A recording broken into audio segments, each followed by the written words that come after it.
ಇದು ಹೃದಯಗಳ ವಿಷಯ. ದೊಡ್ಡೋರ್ ಡಯಟ್ ಮಾಡೋದು ಸಹಜ ಸರ್. ಹೌದು, ಡಯಟ್ ಹೌದು, ಅನ್ನೋ ವರ್ಡ್ ಇವತ್ತಿನ ದೊಡ್ಡ ಪೀಳಿಗೆಯಲ್ಲಿ ಇರ್ಲೇಬೇಕು. ಅದು ಇವತ್ತಿನ ಒಂದ್ ಏನಿದೆ ಜೀವನ ಶೈಲಿ, ಅದ್ರಲ್ಲಿ ಡಯಟ್ ಮಾಡ್ಲೇಬೇಕು. ಆದ್ರೆ ಮಕ್ಳಿಗೂ ನಾವು ಡಯಟ್ ಅನ್ನೋ ಇದನ್ನ ಬಳಸ್ಬೇಕಾ? ಡಯಟ್ ಕಾನ್ಸೆಪ್ಟ್ ಏನಿದೆ ಅಂತಂತಂದ್ರೆ, diet is a normal thing. What is diet? Diet ಅಂದ್ರೆ ಆಹಾರ ಅಷ್ಟೇನೆ. ಸೊ ಇಲ್ಲಿ ಬ್ಯಾಲೆನ್ಸ್ ಡಯಟ್ ಅಂತ ಯೂಸ್ ಮಾಡ್ಬೇಕಾಗತ್ತೆ. ಸೊ ನಮ್ದು ಈಗ ಏನು ಆಹಾರ ಇದೆ ಕಂಪ್ಲೀಟ್ಲಿ ಇಂಬ್ಯಾಲೆನ್ಸ್ಡ್ ಇದೆ ಅದು. ಸೊ ಬ್ಯಾಲೆನ್ಸ್ ಡಯಟ್ ಅಂತಂತಂದ್ರೆ ತೂಕ ಹಾಕಿ ತಗೊಳ್ಳೋದು ಬ್ಯಾಲೆನ್ಸ್ ಡಯಟ್. ನಾವು ಇಡೀ ದಿನಕ್ಕೆ ಎಷ್ಟು ಆಹಾರ ಬೇಕು, ಅದರಲ್ಲಿ ಇಷ್ಟು ಕಾರ್ಬೋಹೈಡ್ರೇಟ್ಸ್ ಇರಬೇಕು, ಇಷ್ಟು ಪ್ರೋಟೀನ್ ಇರಬೇಕು, ಇಷ್ಟು ಫ್ಯಾಟ್ ಇರಬೇಕು, ಇಷ್ಟು ನಾರಿನ ಪದಾರ್ಥ ಫೈಬರ್ ಇರಬೇಕು, ಇಷ್ಟು ಮಿನರಲ್ಸ್ ಇರಬೇಕು, ಇಷ್ಟು ವೈಟಮಿನ್ಸ್ ಇರಬೇಕು. ಅದೆಲ್ಲದನ್ನು ಪರ್ಸೆಂಟೇಜ್ ಅಲ್ಲಿ ಒಂದು ರಫ್ ಆಗಿ ಕ್ಯಾಲ್ಕುಲೇಟ್ ಮಾಡಿ ತಗೊಳ್ಳೋದನ್ನ ಬ್ಯಾಲೆನ್ಸ್ ಡಯಟ್ ಅಂತ ನಾವು ಕರಿತೀವಿ. ಸೊ ಅದನ್ನೇ ನಾವು ಡಯಟಿಂಗ್ ಅಂತ ಅಂದ್ಬಿಟ್ರೆ ಕಷ್ಟ ಆಗುತ್ತೆ. That's a normal phenomenon actually. So ಮಕ್ಕಳಲ್ಲೂ ಕೂಡ ಬ್ಯಾಲೆನ್ಸ್ ಡಯಟ್ ಬಹಳ ಮುಖ್ಯ. ಮಕ್ಕಳಿಗೆ ನಾವು ಆಹಾರದ ಬಗ್ಗೆ ಸ್ಕೂಲ್ ಡೇಸ್ ನಲ್ಲಿನೇ ಹೇಳ್ಕೊಡ್ಬೇಕಾಗತ್ತೆ. ಯಾವ ಆಹಾರ ಹೆಲ್ದಿ ಇದೆ, ಯಾವ್ದು ಅನ್ಹೆಲ್ದಿ ಇದೆ, ಮತ್ತೆ ಯಾವುದೇ ಆಹಾರ ಪ್ಯಾಕ್ಡ್ ಫುಡ್ ಅಲ್ಲಿ ಬಂದ್ರೆ ಅದರ ಲೇಬಲ್ನ ಹೇಗೆ ಓದಬೇಕು, ಅದರಲ್ಲಿ ಐಟಮ್ಸ್ನೆಲ್ಲ ಹೆಂಗೆ ಇಂಟರ್ಪ್ರಿಟ್ ಮಾಡಬೇಕು, ಅದರಲ್ಲಿ ಕೆಟ್ಟದ್ ಯಾವುದು ಒಳ್ಳೇದು ಯಾವುದು, ಇದ್ರ ಬಗ್ಗೆ ಎಲ್ಲ ಮಕ್ಕಳಿಗೆ ಸ್ಕೂಲ್ನಲ್ಲಿ ಹೇಳ್ಕೊಡ್ಬೇಕು ಅನ್ನೋದು ನನ್ನ ಒಂದು ರಿಕ್ವೆಸ್ಟ್. ಮತ್ತೆ ನಾವು ಸಿಹಿ ತಿನ್ಬೇಕಾದ್ರೆ ಚಿಕ್ಕ ವಯಸ್ಸಲ್ಲಿ ಸರ್, ತಂದೆ ತಾಯಂದಿರ್ಲಿ ಯಾರೇ ಆಗ್ಲಿ ಇದಕ್ ತಡೆ ಅಂತ ಇಡ್ತಾ ಇರ್ಲಿಲ್ಲ. ಆದ್ರೆ ಇವತ್ತು ಮಕ್ಕಳಿಗೆ ಸ್ವೀಟ್ ಕೊಡ್ಬೇಕಂದ್ರೇನೆ ಪೇರೆಂಟ್ಸ್ ಅಲ್ಲಿ ಒಂದು ಆತಂಕ ಅಂತ ಅನ್ನೋದಂತೂ ಹುಟ್ಟಿದೆ ಸರ್. ಇದಕ್ಕೆ ಕಾರಣ ಇಲ್ಲ, ನಾವ್ ಏನಾಗೋಗ್ಬಿಟ್ಟಿದೆ ಅಂತಂತಂದ್ರೆ ನಾವೆಲ್ಲ ಇನ್ಕ್ಲೈನ್ಡ್ ಮೆಂಟಾಲಿಟಿ ಆಗ್ಬಿಟ್ಟಿದೆ ನಮ್ಮ ದೇಶದಲ್ಲಿ.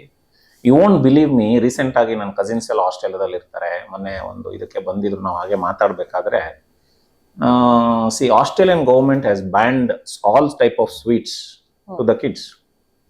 ಚಿಕ್ಕ ಮಕ್ಕಳಿಗೆ ಆಸ್ಟ್ರೇಲಿಯಾನಲ್ಲಿ ಸಕ್ಕರೆನೆ ಕೊಡೋದಿಲ್ಲ, ಹಾಲಿಗೆ ಯಾವುದೇ ಅಡಿಷನ್ ಮಾಡೋದಿಲ್ಲ, ಯಾವುದೇ ಸಕ್ಕರೆ ಹಾಕಿ ಕೊಡೋದಿಲ್ಲ.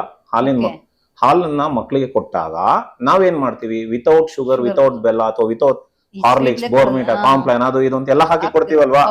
Everything is banned in Australia. ಇದು ಎಷ್ಟು ಜನಕ್ಕೆ ಗೊತ್ತು?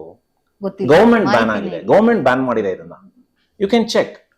ಸೊ ಅಲ್ಲಿ ಪ್ಲೇ ಹೋಮ್ಸ್ ಏನಿರುತ್ತೆ, ಸ್ಕೂಲ್ಸ್ ಏನಿರ್ತದೆ, ಅಲ್ಲೆಲ್ಲ ಫುಡ್ ಎಲ್ಲ ಸ್ಕೂಲಿಂದಾನೇ ಪ್ರೊವೈಡ್ ಮಾಡ್ತಾರೆ. ಆ ಎಲ್ಲ ಹಾಲು ಏನ್ ಕೊಡ್ತಾರೆ ಅದಕ್ಕೆ ಸಕ್ಕರೆ ಹಾಕಂಗಿಲ್ಲ. ಸಕ್ಕರೆ ಹಾಕಿದ್ರೆ ಬ್ಯಾಂಡ್ ಅದು. ಇವರು ಕೂಡ ಮನೆಯಿಂದ ಬಾಕ್ಸ್ ಕೊಟ್ರೆ ಅದರಲ್ಲಿ ಕೂಡ ಯಾವುದೇ ರೀತಿಯಾದಂತ ಶುಗರ್ ರಿಲೇಟೆಡ್ ಐಟಮ್ಸ್ ಇರಬಾರ್ದು, ಇದೆಲ್ಲ ಇರಬಾರ್ದು. ಯಾಕೆ ಬ್ಯಾನ್ ಮಾಡಿದ್ರು ಅವರು ಈ ತರ ಹಾಕ್ತಿರೋ? Absolutely right. ಬಿಕಾಸ್ ಅಲ್ಲಿ ಏನಾಗಿದೆ, each life is very important. ಅಲ್ಲಿ ಪಾಪ್ಯುಲೇಷನ್ ತುಂಬಾ ಕಮ್ಮಿ ಇದೆ, ಗ್ರೋತ್ ರೇಟ್ ತುಂಬಾ ಕಮ್ಮಿ ಇದೆ ಅವ್ರದ್ದು. ಸೊ ಹಾಗಾಗಿ ಅವರು they have to save whoever is there. ಇದೆಲ್ಲ ಮಿನಿಮಮ್. ನಮ್ಮಲ್ಲಿ ಏನಾಗೋಗ್ಬಿಡಿದೆ, ಜನಸಂಖ್ಯೆ I don't know how to comment about this. Okay, ಅದ್ರ ಬಗ್ಗೆ ನಾನು ಯಾವ ರೀತಿ ಕಮೆಂಟ್ ಮಾಡ್ಬೇಕು ನನಗೆ ಗೊತ್ತಿಲ್ಲ. ಬಟ್ ಸರ್ಕಾರದವರು ಇದಕ್ಕೆ ಗಮನ ಹರಿಸಬೇಕಾಗತ್ತೆ. ನಮ್ಮಲ್ಲಿ ಮಕ್ಕಳಿಗೆ ಏನು ನಾವು ಶುಗರ್ ರಿಲೇಟೆಡ್ ಐಟಮ್ಸ್ ಎಲ್ಲ ಕೊಡ್ತಾ ಇದ್ದೀವಿ, ಪ್ಯಾಕ್ಡ್ ಐಟಮ್ಸ್ ಎಲ್ಲ ಕೊಡ್ತಾ ಇದ್ದೀವಿ, ಅದನ್ನೆಲ್ಲದನ್ನು ಕೂಡ ಅಟ್ಲೀಸ್ಟ್ ಮಿನಿಮೈಸ್ ಮಾಡಬೇಕು ಅಥವಾ ಸಮ್ ರೆಗ್ಯುಲೇಷನ್ಸ್ ತರಬೇಕು. ಇಷ್ಟು ಲಿಮಿಟ್ ಅಲ್ಲಿ ತಗೋಬಹುದು. ಅಂಡ್ ಇನ್ನೊಂದು ಪಾಯಿಂಟ್ ನೀವು ಅಬ್ಸರ್ವ್ ಮಾಡಬಹುದು, ಈಗ ನಾವೆಲ್ಲ ಸಾಫ್ಟ್ ಡ್ರಿಂಕ್ಸ್ ತಗೊಳ್ತೀವಿ, ಮತ್ತೆ ಬೇರೆ ಎಲ್ಲ ಮಕ್ಕಳಿಗೆಲ್ಲ ಕೊಡ್ತಾರಲ್ವಾ ಜ್ಯೂಸು, ಎಲ್ಲ pack juice.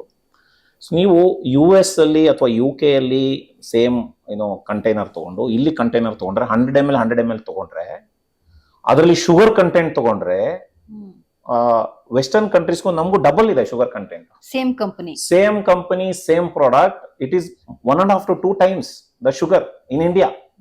Where are the regulations? So WHO ನವರು ರೀಸೆಂಟ್ ಆಗಿ ಒಂದು ಸ್ಟಡಿನಲ್ಲಿ ಏನ್ ಹೇಳಿದ್ದಾರೆ ಅಂತಂತಂದ್ರೆ, ಬೈ 2030 ಈಗ ಆಲ್ರೆಡಿ ನಮ್ಮ ದೇಶ ಸಕ್ಕರೆ ಕಾಯಿಲೆ ಕ್ಯಾಪಿಟಲ್ ಎಲ್ರಿಗೂ ಗೊತ್ತಾ. ನೆಕ್ಸ್ಟ್ ಒಬೆಸಿಟಿ ಕ್ಯಾಪಿಟಲ್ ಆಗ್ತಾ ಇದೆ, ಕೊಲೆಸ್ಟ್ರಾಲ್ ಕ್ಯಾಪಿಟಲ್ ಸಿಟಿ ಆಗ್ತಾ ಇದೆ, ಮತ್ತೆ ಈವನ್ ಹೃದಯಕ್ಕೆ ಸಂಬಂಧಪಟ್ಟ ಕಾಯಿಲೆಗಳು ಕೂಡ ನಮ್ಮ ದೇಶದಲ್ಲಿ highest number of heart patients ಬರ್ತಾ ಇದ್ದಾರೆ. 2030 ಏನೋ ಪ್ರೆಡಿಕ್ಷನ್ ಇದೆ. Nobody is talking about this. So this is very scary. ಹೇಳಿದಾಗೆ ನಮ್ಮ ಸರ್ಕಾರದಲ್ಲಿ ಆರೋಗ್ಯ ವಿಮೆ, ಆರೋಗ್ಯ ಇದಕ್ಕೆ ಇನ್ಸೂರೆನ್ಸ್ ಎಲ್ಲಾದ್ರ ಬಗ್ಗೆ ಹೇಳ್ತಾರೆ. ಬಟ್ ಇದನ್ನ ಬರೋದಕ್ಕೇನೆ ಎಲ್ಲಿ ಕಡಿವಾಣ ಹಾಕ್ಬೇಕು, ಅಲ್ಲಿ ಕಟ್ ಆಫ್ ಮಾಡಿದ್ರೆ ಇಲ್ಲಿ ಈ ತರ ಇವ್ರು ವಿಮೆ ಕೊಡುವಂತ ನೆಸೆಸಿಟಿ ಮೊದ್ಲೆಲ್ಲ ಈ ತರ ಇನ್ಸೂರೆನ್ಸ್ ಇರ್ಬೋದು, ಅಥವಾ ಸರ್ಕಾರದಿಂದ ಆರೋಗ್ಯದ ಬಗ್ಗೆ ಅದ್ ಕೊಟ್ಟಿಲ್ಲ ಇದ್ ಕೊಟ್ಟಿಲ್ಲ ಅನ್ನೋ ಪ್ರಶ್ನೆನೇ ಇರ್ಲಿಲ್ಲ ಸರ್. ಅದು ಅದೇ ರೀತಿ ನಡ್ಕೊಂಡು ಹೋಗ್ತಿತ್ತು. ಬಟ್ ಇವಾಗ ಪ್ರಿವೆಂಟಿವ್ ಮೆಡಿಸಿನ್ ಅಂತ ಕರೀತೀವಿ. ಅಂದ್ರೆ ನಾವು ತಡೆಗಟ್ಟತಕ್ಕಂತಹ ಒಂದು ಕಾಯಿಲೆಗಳನ್ನ ತಡೆಗಟ್ಟತಕ್ಕಂತಹ ಅಥವಾ ತಗ್ಸ್ತಕ್ಕಂತಹ ಅಥವಾ ಕಾಂಪ್ಲಿಕೇಟೆಡ್ ಕೋರ್ಸ್ ಹೋಗ್ತಕ್ಕಂಥದನ್ನ ತಗ್ಸ್ತಕ್ಕಂತಹ ಒಂದು ಮೆಷರ್ಸ್ ಏನಿದೆ, ಅದು ನಮ್ಮ ದೇಶದಲ್ಲಿ ಸ್ವಲ್ಪ ವೀಕ್ ಇದೆ ಅಂತ ನಾನು ಭಾವಿಸ್ತೀನಿ. ಅದಕ್ಕೆ ಕಾರಣ ನಾವುಗಳೇ. ಹೌದು. ನಾವು ಸರ್ಕಾರ ಹೊಣೆ ಮಾಡಕ್ ಆಗೋದಿಲ್ಲ. ಅವರು they are handling a different thing all together. So ಹಾಗಾಗಿ ನಾವು ನಮ್ಮ ಆರೋಗ್ಯನ ನಾವೇ ಜವಾಬ್ದಾರಿ ತಗೊಂಡು ನಾವೇ ನೋಡ್ಕೋಬೇಕಾಗತ್ತೆ. ಅಲ್ಲ ಸೊ ಫಸ್ಟ್ ನಾವು ಆಸ್ ಅ ಅಡಲ್ಟ್ ನಾವು ಪಾಲಿಸಿದ್ರೆ ನಮ್ಮನ್ನ ನೋಡಿ ಮಕ್ಕಳು ಪಾಲಿಸ್ತಾರೆ. ಇದು ಹೃದಯಗಳ ವಿಷಯ.